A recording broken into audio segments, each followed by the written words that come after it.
ko talaga maintindihan na tuwing nagvi-video na lang ako, may sablay at may sablay pa rin ako kahit talagang lagi ko naman siyang ginagawa. Ewan ko, siguro talagang camera shy na ako forever. Charot.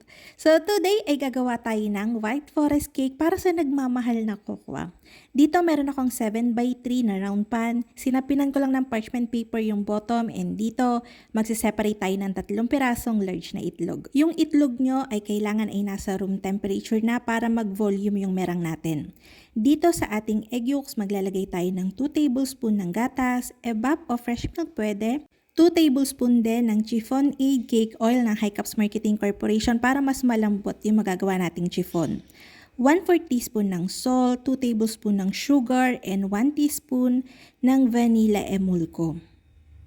Haluin natin yan hanggang sa halos matunaw na yung sugar and salt, and then magsisift tayo ng 1/2 cup plus 2 tablespoon ng cake flour. Kapag walang cake flour, pwede din naman ng all-purpose flour. Bali, magsasubstitute lang kayo ng 1 tablespoon dun sa amount nito ng cornstarch. Okay? Haluin lang natin yan, and kapag wala nang natitirang dry na flour, and kapag tinaas nyo yung whisker nyo, nagpo-flow, tumutulo ng dire-diretso yung butter, okay na yan.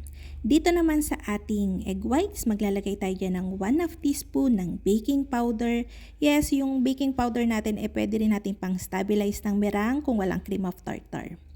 Diyan, unti-unti tayo maglalagay ng 1/4 cup ng sugar, and imimix natin to hanggang maabot natin yung medium stiff peaks. Ganyan. Pag inangat nyo yung whisker nyo o yung hand mixer nyo, bumabaluktot pa rin yung dulo. Dapat yung merang nyo glossy pa din tingnan. Makintab pa din siya kasi pagka medyo nakita nyong dry na yan, ibig sabihin no, overwheat nyo na yan. Tapos ayan, naglagay lang ako ng 2 scoop ng spatula dito sa egg yolk butter natin. Finold ko yan until well combined, and lahat ng ating butter ay itatransfer ko na dito sa ating merang. Madali lang mag-fold since lalo na kaunti lang to.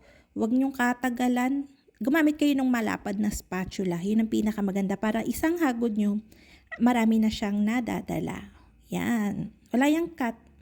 Mabilis lang talagang mag-fold. Tiwala naman ako na yung mga regular viewers natin, kabisado na tong pag-chichifon. So, yun, kabisado nyo na, alam nyo na yan.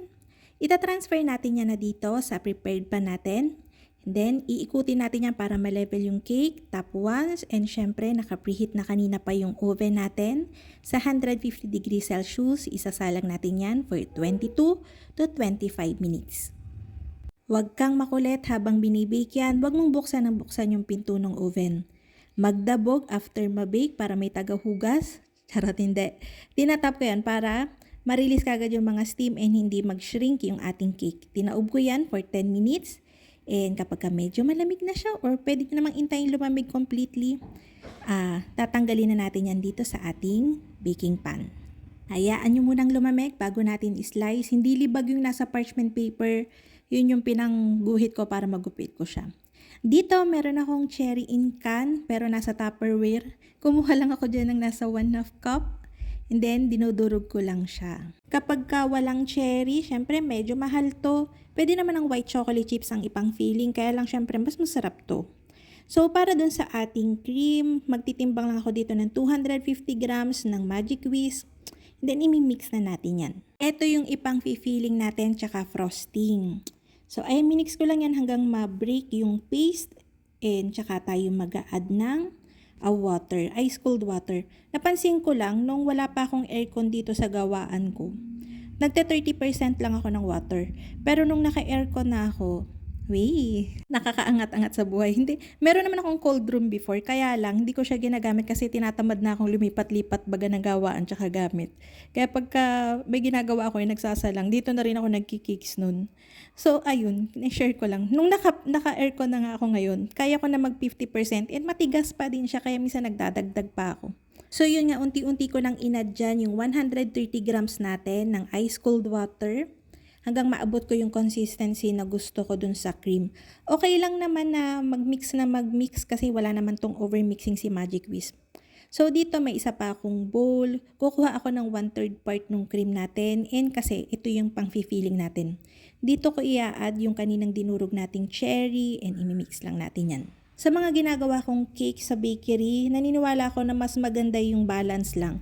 Yung amount ng cake and yung icing and frosting or yung filling. Basta balance lang siya, hindi sobrang dami ng cake or kaya sobrang dami ng icing. So yung mga chiffon natin na lumamig na, in-slice ko lang sa 3 part para magkaroon tayo na 3 layers. And ididrizzle ko yan nitong, ano bang tawag dito? Cherry brandy. Ang measurement nito is 1:1. Kunyari, 1/4 ng water, tapos nilagyan ko lang yun ng mga nasa 1 teaspoon lang ng sugar. Tinunaw ko yung sugar, tapos tsaka ko nilagyan siya ng 1/4 din ng cherry brandy. Pagka walang cherry brandy, okay lang din naman. Ay di pwede naman ang milk na pang-drizzle o kaya sugar syrup na lang. Importante kasi yung mag-sugar syrup tayo, lalo na chiffon to. Kapag ka na-stack natin yan sa cake, although malambot tong cake natin and hindi siya na-frozen, nagda-dry sa pagka na-frozen kasi may chiffon aid tayo. Pag in-slice mo yan, mas maganda pa rin nung hindi siya karambling tingnan. So, kaya tayo naglalagay ng mga syrup na pang-drizzle. Yung cakes natin, kailangan nako-consume siya within 5 to 6 days kahit naka-chiller. Mas magandang makonsume siya ng mga ganong panahon. So, wag kayong mag-alala na kung yung mga pang-drizzle nyo, makasira sa cake agad. Hindi naman. So, ayun na nga, nakapag-fill na tayo, nakapag-frost na tayo ng cakes. Kinulang pala ako ng timpla ng Magic Whisk ng kaunti. Siguro sana nag 300 grams ako. Kaya yan, medyo manipis yung pagkaka-frost natin dun sa cake. Pero okay lang yan, magtitimpla na lang ulit ako para dun sa ating pang-pipe sa ibabaw.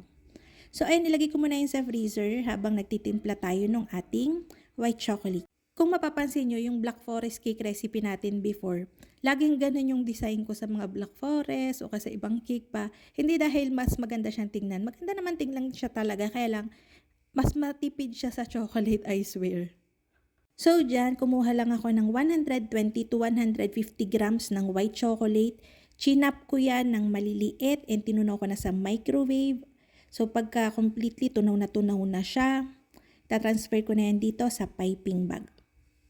Meron ako ditong cake collar. Ito yung gagamitin natin para mabalutan natin ng chocolate yung cake natin. Mura lang yan, nabibili ko lang yan sa online. And matipid naman siyang gamitin kasi inuhugasan ko yan after magamit and nare-reuse ko pa siya. Dito na nga ako pumalpak-palpak. Digay ito ay apatayo yung camera. Bigla ako napahiga. Kaya yung makikita niyo yung focus ng camera natin, ang liit na. So anyways, ayan, pinaset ko lang ng kaunti within 5 minutes kasi nga maglamig dito sa room na to. After mag-set niya ng kaunti, hindi pa siya yung sobrang tigas na chocolate. Kailangan medyo malambot pa din. Pagka hindi malamig yung room nyo, ipasok nyo yung ginanyatong yung chocolate sa chiller for 4 to 5 minutes and magiging okay na yan. Ayan, after mag-set, pinil ko na yung plastic natin. And napansin ko, hindi ko pala nagayat yung plastic. Hindi ko siya na gupit para dun sa taas ng cake natin. Yung mga natatanggal yung chocolate ay okay lang. Iniipon ko yan tapos minimelt ko lang ulit. Nagagamit ko pa siya ng maayos. So bago mag-set yung chocolate na nasa piping bag natin, ayan, nilapat ko na yan dito sa ating table. And papabaya ako yan mag-set. Siguro mga 4 to 5 minutes din. Tapos, ayan, nasira na yung cake natin kasi ang taas ng barcode. Ang pangit naman pagka ang taas, hindi ko nga kasi nagupit yung cake collar para dun sa taas ng cake natin.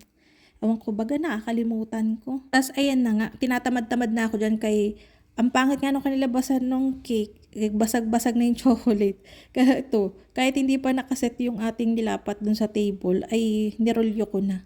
Dapat yan ay gagamitan nyo ng scraper kapag ka nag-set na siya o tuyo na siya pero hindi pa rin siya ganun katigas para ma-roll nyo siya na umiikot pa. So ayan, naglagay lang ako dyan ng frosting para sa top natin and meron ako ditong, hindi ko alam kung anong tawag dito, yung pang ano ng melon o mangga. Para mabilog siya, iniinit ko lang na kaunti gamit yung blowtorch, pwede rin naman sa mainit na tubig. Inilalapat ko lang siya dito sa ating pinipe. Then, hindi yan white forest cake o black forest cake pag walang cherry sa ibabaw. Tapos, syempre, ilagay na natin yung ating mga nirolyo kaninang chocolate. Carry pa rin naman pala, hindi pa rin naman siya pangit tingnan. Katalo pa din. So, yan. Binibenta ko to for 550 pesos. ng ganitong size, kung gusto nyong babaan or taasan, nasa sa inyo naman. Pero do sa 550, may 30% na kayong tubo. So, ayun na nga mga kalutong tinapay. Sana'y nagustuhan niyo yung ating video for today. Magkita-kita tayong muli. Ito pong malialot ng tinapay. Bye-bye!